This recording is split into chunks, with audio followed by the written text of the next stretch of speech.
Pernahkah kamu berpikir tentang bagaimana sebuah bangsa bisa merdeka setelah lebih dari 350 tahun dijajah? Apa saja yang harus dilakukan agar sebuah negara bisa bebas dari belenggu penjajahan yang begitu lama? Untuk menjawab pertanyaan itu, mari kita kembali ke momen bersejarah yang mengubah segalanya bagi Indonesia, Proklamasi Kemerdekaan Indonesia pada 17 Agustus 1945. Ini adalah kisah perjuangan, pengorbanan, dan harapan besar yang akhirnya membawa Indonesia menjadi bangsa yang merdeka.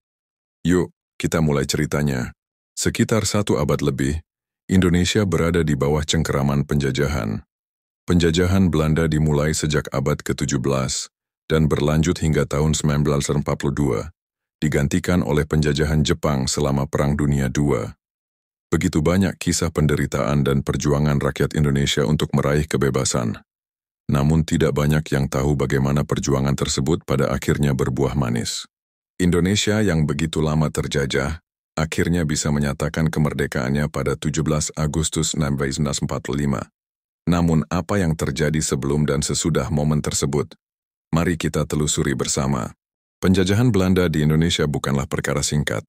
Selama lebih dari 350 tahun, rakyat Indonesia hidup dalam penderitaan akibat eksploitasi yang dilakukan Belanda terhadap kekayaan alam Indonesia dan rakyatnya. Belanda menguasai hampir seluruh wilayah Indonesia, memanfaatkan sumber daya alam yang melimpah, mulai dari rempah-rempah, hasil tambang, hingga tenaga kerja paksa. Namun meskipun dalam keadaan yang terjajah, semangat untuk merdeka tidak pernah padam. Sejak awal abad ke-20, gerakan-pergerakan nasional mulai tumbuh, seperti Budi Utomo yang didirikan pada tahun 1908. Ini adalah tonggak awal perjuangan bangsa Indonesia untuk meraih kemerdekaannya. Nama-nama besar seperti Soekarno, Hatta, Sultan Syahrir, dan Agus Salim mulai bermunculan, mewakili suara rakyat yang ingin merdeka. Pada tahun 1942, Jepang masuk ke Indonesia sebagai bagian dari ambisi mereka untuk menguasai Asia Timur. Jepang menggantikan Belanda sebagai penjajah di Indonesia. Pada awalnya, Jepang sempat mendapat dukungan rakyat Indonesia karena janji mereka akan memberikan kemerdekaan. Namun kenyataannya, penjajahan Jepang jauh lebih keras. Selama masa penjajahan ini, rakyat Indonesia dipaksa bekerja tanpa upah dalam berbagai proyek besar, seperti pembangunan jalur kereta api dan pertambangan. Selain itu, Jepang juga menguasai banyak sumber daya alam Indonesia untuk mendukung upaya perang mereka di Asia Pasifik. Rakyat Indonesia hidup dalam kondisi yang sangat buruk, dengan kelaparan, pemaksaan kerja, dan ketakutan akan represi militer Jepang. Namun di balik penderitaan ini, semangat nasionalisme dan perjuangan untuk merdeka semakin tumbuh setelah Jepang menyerah kepada sekutu pada 15 Agustus 1945. Indonesia berada dalam kekosongan kekuasaan. Pada saat itu, Soekarno dan Muhammad Hatta, dua tokoh utama yang telah lama memperjuangkan kemerdekaan, memiliki peluang besar untuk mengumumkan kemerdekaan Indonesia. Namun pada saat itu ada kelompok pemuda yang merasa bahwa jika Indonesia tidak segera memproklamasikan kemerdekaan, kesempatan ini akan hilang begitu saja. Mereka khawatir bahwa Jepang atau pihak asing lainnya akan menghalangi langkah tersebut. Beberapa tokoh pemuda seperti Soedanko Singgih dan lainnya menuntut Soekarno dan Hatta untuk segera menyatakan kemerdekaan Indonesia, meski Jepang tidak setuju. Pada malam 16 Agustus 1945, Soekarno dan Hatta dibawa oleh kelompok pemuda ke tempat yang lebih aman untuk merancang teks proklamasi. Mereka menulis teks proklamasi yang sangat singkat dan padat.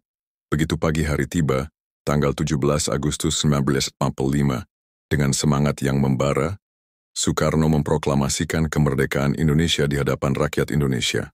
Teks proklamasi yang dibacakan oleh Soekarno pada pagi itu berbunyi, "Kami bangsa Indonesia dengan ini menyatakan kemerdekaan Indonesia. Hal-hal yang mengenai pemindahan kekuasaan dan lain-lain akan diselenggarakan dengan cara saksama dan dalam tempo yang sesingkat-singkatnya." Pada saat yang bersamaan, bendera merah putih berkibar di langit Jakarta, mengiringi harapan baru bagi seluruh rakyat Indonesia. Indonesia akhirnya merdeka.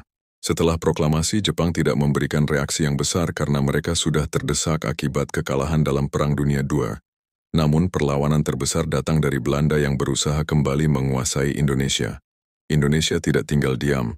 dan pertempuran besar terjadi di berbagai tempat seperti Surabaya, Medan, dan Jakarta.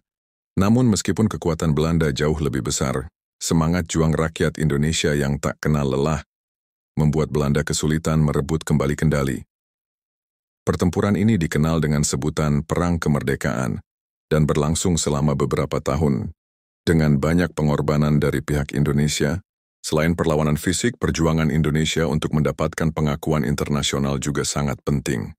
Tokoh-tokoh seperti Muhammad Hatta dan Sultan Syahrir memainkan peran besar dalam membawa perjuangan Indonesia ke meja perundingan. Salah satu momen penting adalah konferensi Meja Bundar KMB yang berlangsung pada 19 Maret 1949 yang menghasilkan pengakuan kedaulatan Indonesia oleh Belanda. Pada tanggal 27 Desember 1949, Indonesia resmi diakui sebagai negara merdeka oleh Belanda melalui konferensi Meja Bundar KMB. Indonesia menjadi negara yang merdeka dan berdaulat, dan perjuangan panjang yang telah dilalui oleh bangsa Indonesia akhirnya membuahkan hasil yang manis. Kemerdekaan Indonesia adalah hasil dari perjuangan luar biasa yang melibatkan seluruh lapisan masyarakat. Momen 17 Agustus 1945 bukan hanya tentang pengumuman kemerdekaan, tetapi juga tentang pengorbanan, persatuan, dan semangat untuk meraih kebebasan. Hari ini, kita mengenang para pahlawan yang telah berjuang demi kemerdekaan kita. Dan sebagai generasi penerus, kita memiliki tanggung jawab untuk menjaga dan memajukan kemerdekaan yang telah kita raih. Jika kalian terinspirasi oleh perjuangan ini, jangan lupa untuk like, share, dan subscribe channel ini. Komentar di bawah tentang bagaimana kalian memaknai kemerdekaan Indonesia. Dan mari bersama-sama kita jaga semangat perjuangan para pahlawan. Terima kasih sudah menonton dan sampai jumpa di video selanjutnya.